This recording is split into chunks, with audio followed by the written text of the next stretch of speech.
जय श्री राम। मैं वसंत रावल आज मैं आपको बताने आया हूं उत्तरा भाद्रपद नक्षत्र के अंदर नवग्रहों का फलादेश क्या होता है। जन्म कुंडली का सटीक फलादेश करना हो तो सिर्फ ये न देखा जाए कि ग्रह कौन सी राशि में बैठा है, बल्कि ये भी देखना होता है कि ग्रह कौन से नक्षत्र के अंदर बैठा है और कौन से चरण के अंदर बैठा है, तब जाके उसका सटीक फलादेश हो सकता है। एग्जाम्पल के तौर पे अगर किसी व्यक्ति की जन्म कुंडली के अंदर गुरु मीन राशि के अंदर बैठा हो तो हम कहते हैं कि गुरु स्वगृही हो गया, बहुत अच्छी बात है। लेकिन साथ ही साथ हमें यह भी देखना होता है कि गुरु पूर्व भाद्रपद, उत्तर भाद्रपद या फिर रेवती कौन से नक्षत्र के अंदर बैठा है और कौन से चरण के अंदर बैठा है, तब जाके उसका सटीक फलादेश हो सकता है। आज के वीडियो में मैं आपको बताने वाला हूं सबसे पहले उत्तर भाद्रपद नक्षत्र के बारे में थोड़ी सी लेकिन बहुत ही गहन जानकारी दूंगा।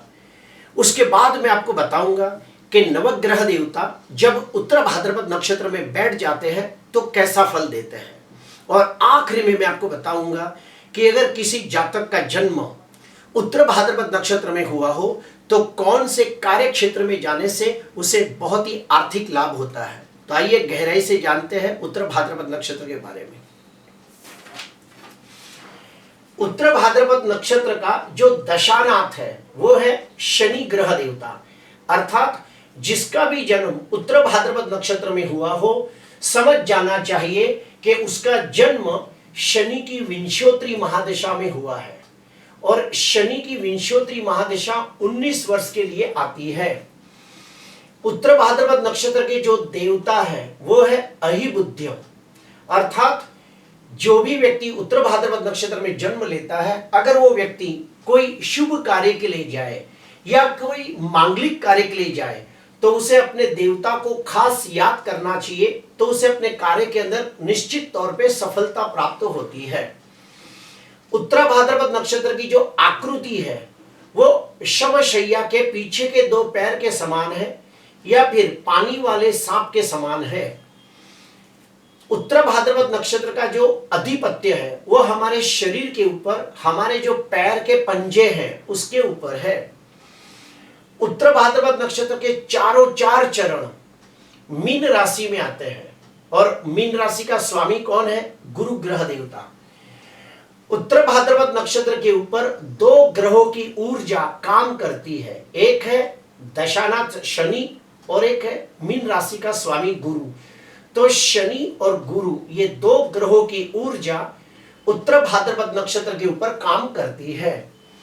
उत्तर भाद्रपद नक्षत्र की योनि है गौ, गण है मनुष्य, युजा है अंत्य, नाड़ी है मध्य, तत्व है आकाश, पुरुषार्थ है काम और वृक्ष है नीम का पेड़। अभी हम लोग और एक स्टेप अंदर जाते हैं।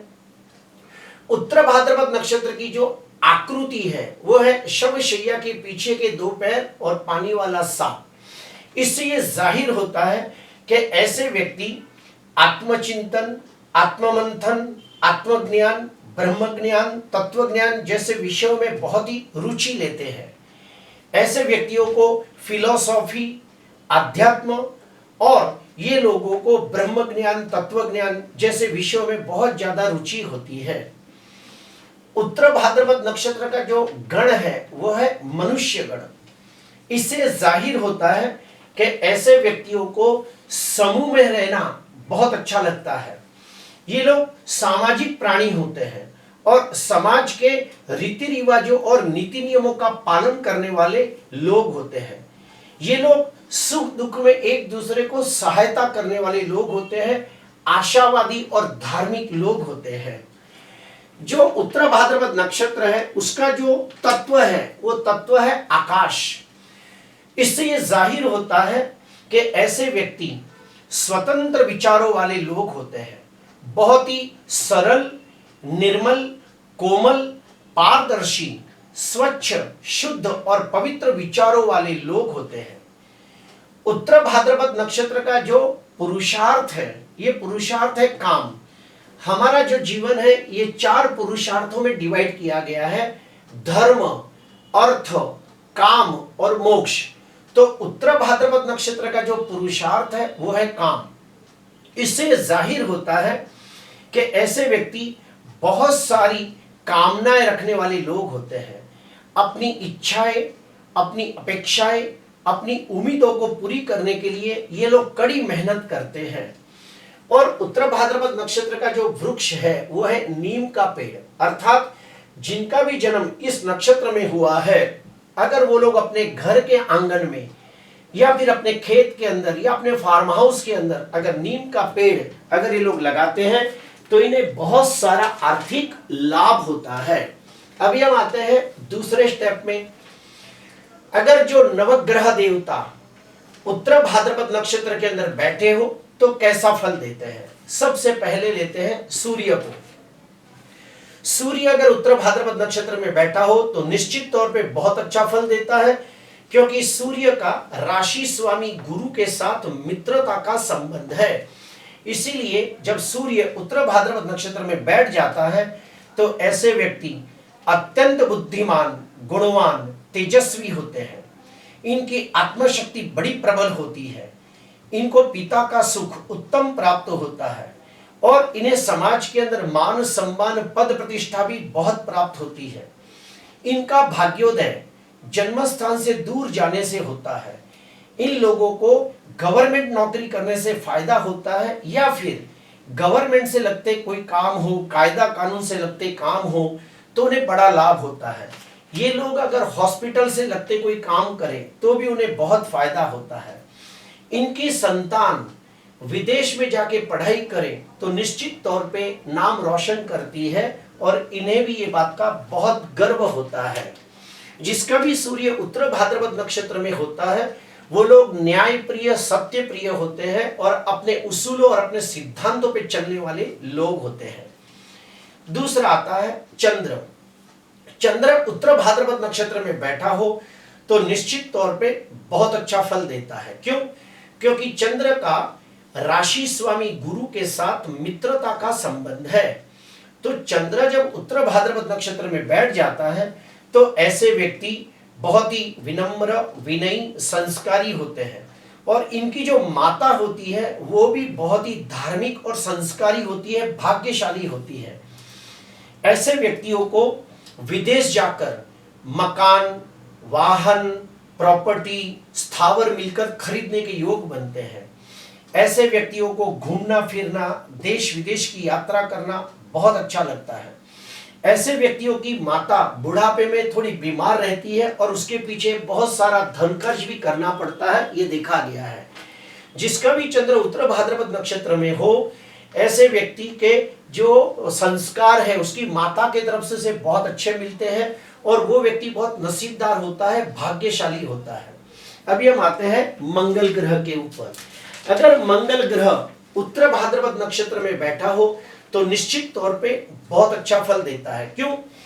क्योंकि मंगल का राशि स्वामी गुरु के साथ मित्रता का संबंध है। तो मंगल जब उत्तर भाद्रपद नक्षत्र में बैठ जाता है तो ऐसे व्यक्ति शरीर से स्वस्थ, तंदुरुस्त, निरोगी होते हैं। इनकी रोग प्रतिकारक शक्ति बहुत ही बलवान होती है, इसलिए ये लोग जल्दी बीमार नहीं पड़ते और कभी कभार बीमार पड़ भी जाए तो बहुत जल्दी ठीक हो जाते हैं। ऐसे व्यक्ति अपने मौज शौक के पीछे बहुत सारा धन खर्च करते हैं। ऐसे व्यक्ति बहुत ही मेहनतू, साहसिक, पराक्रमी होते हैं, उतने ही नीडर, लीडर और आगेवान भी होते हैं। ये लोग अपने छोटे भाई बहनों को बहुत मदद करने वाले लोग होते हैं, छोटे भाई बहनों की रक्षा करने वाले लोग होते हैं। अभी हम आते हैं बुध ग्रह के ऊपर। बुध ग्रह उत्तर भाद्रपद नक्षत्र में बैठा हो तो बिल्कुल अच्छा फल नहीं देता। क्यों? क्योंकि बुध मीन राशि के अंदर नीच राशि में निर्बल हो जाता है। तो ऐसे व्यक्ति बहुत मेहनत करने के बावजूद वो उन्नति, प्रगति, विकास नहीं कर पाते जिसके वो हकदार होते हैं। ऐसे व्यक्तियों को अपने सारे काम के अंदर बहुत सारे विघ्न, अड़चने, रुकावटें आती हैं। ऐसे व्यक्तियों को मैंने और देखा है कि अगर ये लोग बिजनेस में जाए तो उनके बिजनेस में बहुत सारे उतार चढ़ाव आते हैं और बिजनेस में जल्दी स्थिरता प्राप्त नहीं होती।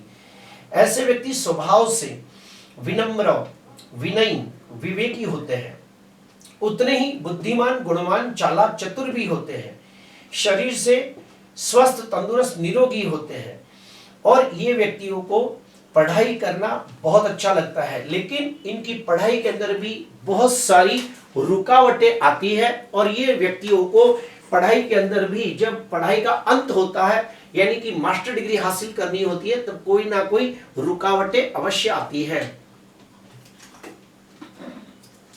उसके बाद आते हैं गुरु ग्रह। अगर गुरु ग्रह उत्तर भाद्रपद नक्षत्र में बैठा हो तो निश्चित तौर पे बहुत अच्छा फल देता है। क्यों? क्योंकि गुरु मीन राशि के अंदर स्वगृही हो जाता है। तो ऐसे व्यक्ति बहुत ही विद्वान, ज्ञानी, धार्मिक और आध्यात्मिक होते हैं। इन लोगों को पूजा पाठ करना, होम हवन करना, दान पुण्य करना, यात्रा, तीर्थ यात्रा करना बहुत अच्छा लगता है। ऐसे व्यक्तियों का भाग्योदय जन्म स्थान से दूर जाने से होता है। ये लोग धार्मिक कार्यों में धन खर्च करते हैं। ऐसे व्यक्तियों को मंत्र अनुष्ठान करना, योग साधना करना, तपस्या करना, उसके बाद इन लोगों को आत्मचिंतन, आत्ममंथन, ब्रह्म ज्ञान, तत्व ज्ञान जैसे विषयों में अध्ययन करना बहुत अच्छा लगता है और ये लोग बुढ़ापे के अंदर मोक्ष की तरफ अग्रसर होने का प्रयास भी करते हैं। अभी हम आते हैं शुक्र। शुक्र अगर उत्तर भाद्रपद नक्षत्र में बैठा हो तो बहुत अच्छा फल देता है। क्यों? क्योंकि शुक्र मीन राशि के अंदर उच्च राशि में बलवान हो जाता है। तो ऐसे व्यक्ति दिखने में बहुत ही सुंदर, आकर्षक होते हैं और उतने ही तेजस्वी, प्रभावशाली भी होते हैं। ऐसे व्यक्तियों को घूमना फिरना, सजना संवरना, देश विदेश की यात्रा करना बहुत अच्छा लगता है।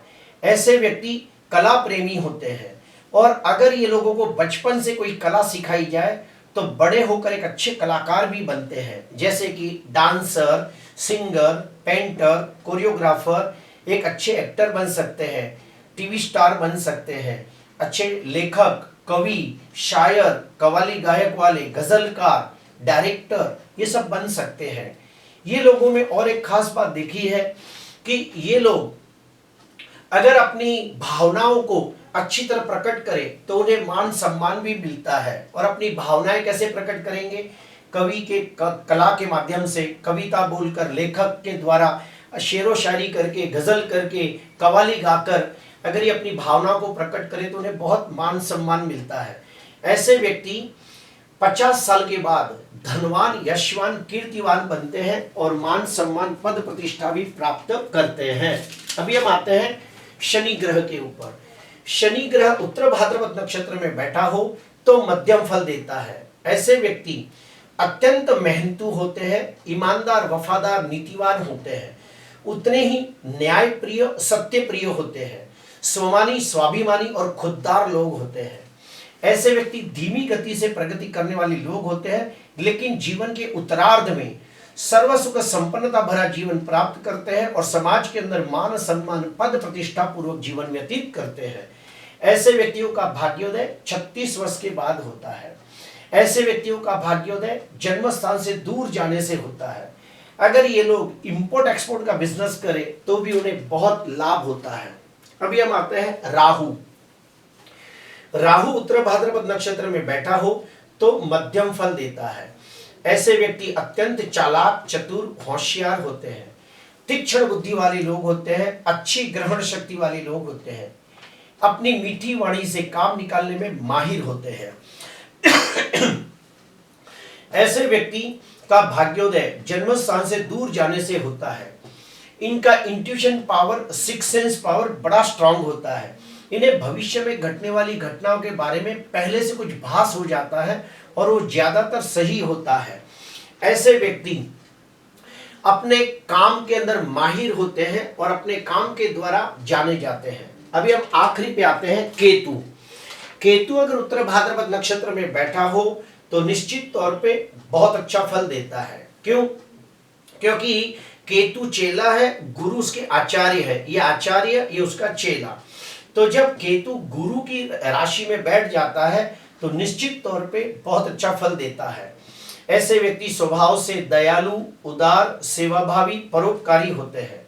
ऐसे व्यक्तियों को ध्यान, मेडिटेशन, योग साधना, मंत्र सिद्धि, मंत्र अनुष्ठान, तपस्या करना अच्छा लगता है। ये लोग आत्मचिंतन, आत्ममंथन, ब्रह्म ज्ञान, तत्व ज्ञान जैसे विषयों में बहुत रुचि लेते हैं। ऐसे व्यक्ति साधु, संत, महात्मा, ब्राह्मण, गुरु, पुजारी इन लोगों को मान सम्मान देते हैं, आदर सत्कार देते हैं। ये लोगों को तीर्थ यात्रा करना बहुत अच्छा लगता है और इन्हें गुण शास्त्रों के प्रति भी रुझान होता है। ऐसे व्यक्तियों को ज्योतिष शास्त्र, वास्तुशास्त्र, रत्न शास्त्र, तंत्र, मंत्र, यंत्र जैसे गुण शास्त्र सीखना भी बहुत अच्छा लगता है। अब हम आते हैं तीसरे स्टेप पे। अगर किसी व्यक्ति का जन्म उत्तर भाद्रपद नक्षत्र में हुआ हो तो कौन से कार्य क्षेत्र में जाने से लाभ होता है? जैसे कि केमिकल का बिजनेस, मेडिकल की दुकान, ज्वेलर्स की दुकान, उसके बाद मैकेनिक बन सकता है, इंजीनियर, ट्रांसपोर्टेशन। वो व्यक्ति चाहे तो एक अच्छे ज्योतिषकार, वास्तुशास्त्री, कर्मकांडी ब्राह्मण, आचार्य, शिक्षक बन सकते हैं। इन लोगों को जमीन, स्थावर मिलकत जैसे कामों में एजेंट का काम करे तो लाभ होता है। बैंक के कर्मचारी, किराना स्टोर की दुकान, मिठाई की दुकान, ड्राई फ्रूट्स की दुकान, जूस सेंटर, होटल, कैटरिंग, वकील, चर्च, ये सब कामों में उन्हें बहुत लाभ होता है। प्रिय दर्शकों, उत्तर भाद्रपद नक्षत्र ये 26वें नंबर का नक्षत्र है और ये शुभ कार्यों के लिए बहुत अच्छा माना गया है। खास करके घर के अंदर वास्तु के अंदर प्रवेश करना हो, गृह प्रवेश करना हो, वास्तु शांति यज्ञ करना हो, विवाह करना हो, कोई भी मंदिर की प्राण प्रतिष्ठा करनी हो तो भी उत्तर भाद्रपद नक्षत्र को सर्वश्रेष्ठ माना गया है। प्रिय दर्शकों, आज के लिए बस इतना ही। आपको अच्छा लगा हो तो जरूर लाइक करना, सब्सक्राइब करना। नमस्कार।